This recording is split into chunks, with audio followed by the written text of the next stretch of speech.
Après son triomphe en Supercoupe d'Espagne ce dimanche face au Real Madrid, 5-2, le FC Barcelone retrouvait le stade Montjuïc pour affronter le Betis en huitième de finale de la Coupe du Roi. Malgré le long voyage depuis l'Arabie Saoudite, où s'était déroulée la Supercoupe, l'entraîneur Hansi optait pour une composition solide tout en opérant quelques changements. Les cadres comme Jules Koundé, Pedri, Gavi, Lamine Yamal et Rafinha étaient titulaires. Ronald Araujo, au cœur de rumeurs de départ, portait le brassard de capitaine, tandis que Dani Olmo et Frenkie de Jong profitaient de la rotation pour débuter la rencontre. Dès le coup d'envoi, le Barça imposait son rythme, s'affichant comme une machine bien rodée, à l'image de son excellent début de saison. Dès la 3 minutes, Dani Olmo, servi dans la surface, trouvait Gavi, qui ajustait le gardien Vieit d'un tir précis du gauche, 1-0. Vieit, auteur de plusieurs arrêts devant Olmo et Pedri, cédait à nouveau à la 27 minutes. Sur une action magnifique, Lamine Yamal décalait d'une touche de balle Jules Koundé, dont la reprise de volée puissante ne laissait aucune chance au portier du Betis, 2-0.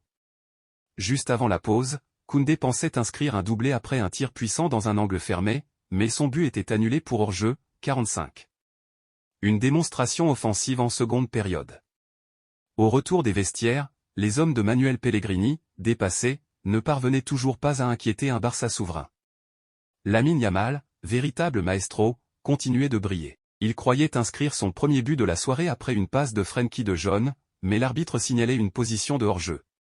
Quelques instants plus tard, l'ailier barcelonais s'illustrait par une chevauchée incroyable depuis sa surface.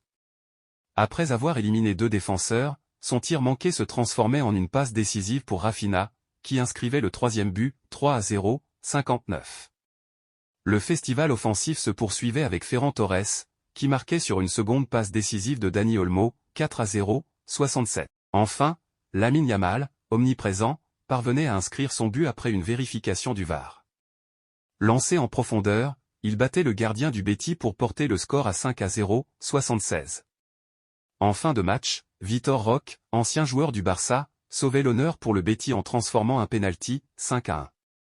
Avec cette nouvelle démonstration, le Barça confirme son excellente forme après avoir écrasé le Real Madrid.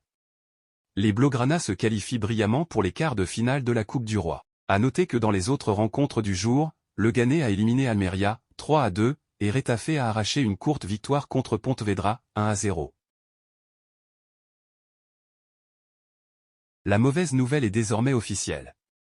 Contraint de quitter prématurément la finale de la Supercoupe d'Espagne face au Real Madrid en raison d'une blessure, Íñigo Martínez sera absent des terrains pour plusieurs semaines.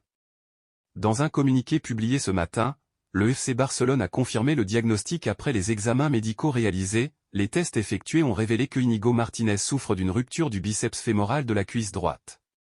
La durée estimée de son indisponibilité est d'environ 4 semaines. Ce coup dur intervient à un moment clé pour les Blaugrana, alors que le club espérait continuer sur sa dynamique après sa victoire éclatante 5-2 contre le Real Madrid. L'absence de Martínez, pilier de la défense catalane, pourrait obliger l'entraîneur Xavi Hernández à revoir ses plans pour les prochaines rencontres importantes, tant en Liga qu'en compétitions européennes. Le défenseur basque, arrivé au Barça lors du dernier mercato, avait commencé à trouver ses marques au sein de l'équipe et à s'imposer comme un élément essentiel de l'arrière-garde. Son absence laisse un vide que le club devra combler en s'appuyant sur ses autres défenseurs, notamment Ronald Araujo, dont l'avenir au club est au cœur des discussions, et Andreas Christensen. Cependant, cette blessure pourrait également refroidir les éventuelles ambitions du Barça de transférer Araujo vers la Juventus, le joueur uruguayen devenant encore plus indispensable en l'absence de Martínez. Pour le moment, les Blaugrana devront composer sans l'ancien joueur de l'Athletic Bilbao, espérant que sa convalescence se déroule sans complications. En attendant son retour, Íñigo Martínez devra suivre un programme de rééducation spécifique, sous la supervision des services médicaux du club. Ses coéquipiers et le staff espèrent le revoir sur le terrain dès que possible, pour continuer à contribuer au succès du club cette saison. Le mercato d'hiver 2025, ouvert depuis 2 semaines, a déjà vu plusieurs joueurs changer de club. Cependant, de nombreux mouvements sont encore attendus d'ici la fin janvier. Parmi les dossiers en suspens figure celui de Marcus Rashford. Mis sur la liste des transferts par Manchester United, l'international anglais est en quête d'un nouveau défi, comme il l'a confié en décembre, je pense que je suis prêt à relever un nouveau challenge. Le jour où je partirai, ce sera sans rancune. Je ne dirai rien de négatif sur Manchester United. J'ai vu comment certains joueurs sont partis dans le passé, et je ne veux pas être cette personne. Une déclaration élégante du joueur formé à Old Trafford, qui, avec l'aide de son frère et agent, explore les options disponibles. Plusieurs clubs prestigieux ont manifesté leur intérêt, notamment le Borussia Dortmund, la Juventus, le PSG, Galatasaray, Com, l'AC Milan, West Ham, et des formations saoudiennes. Mais Rashford, en position de force, privilégie un transfert en Liga, avec une préférence marquée pour le FC Barcelone, un club qui le fascine. Malgré ses contraintes financières et les difficultés récentes à enregistrer Dani Olmo et Pau Victor, le Barça surveille attentivement la situation de Rashford. D'après le Mediasport, l'entraîneur Hans-Dieter Flick est un grand admirateur de l'attaquant, qu'il avait déjà tenté de recruter lorsqu'il dirigeait le Bayern Munich. Flick apprécie sa polyvalence offensive et voit en lui une alternative idéale pour soulager Robert Lewandowski.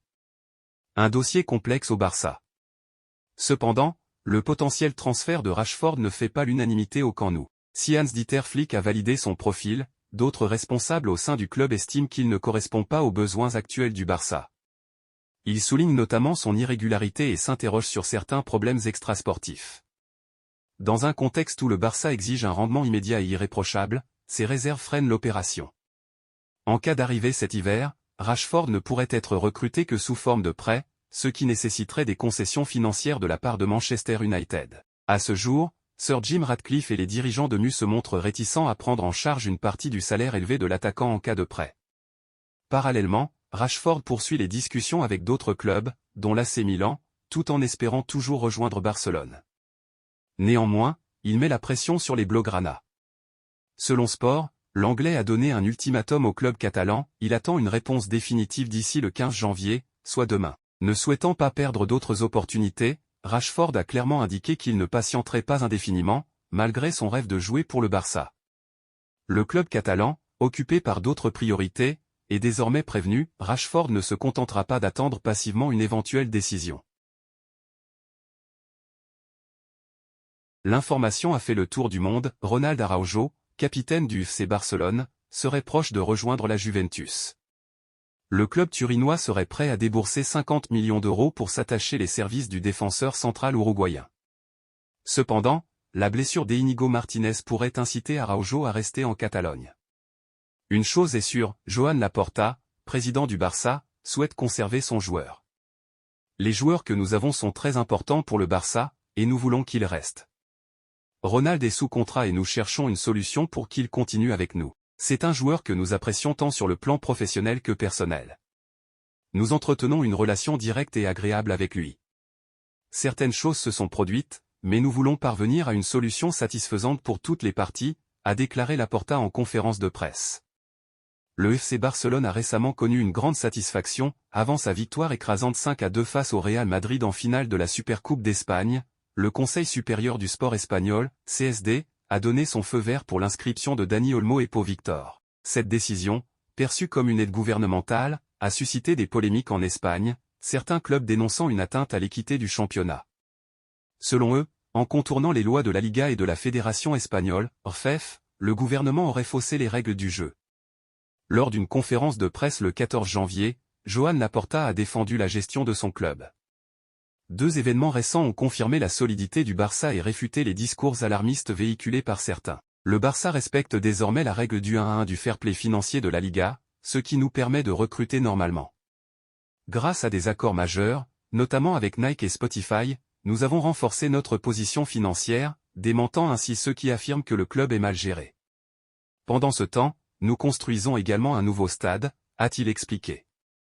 En réponse aux accusations selon lesquelles la décision du CSD aurait favorisé le Barça, Laporta a insisté, cela n'a rien à voir avec de la chance ou une aide extérieure. C'est le résultat d'un travail acharné et stratégique de notre part.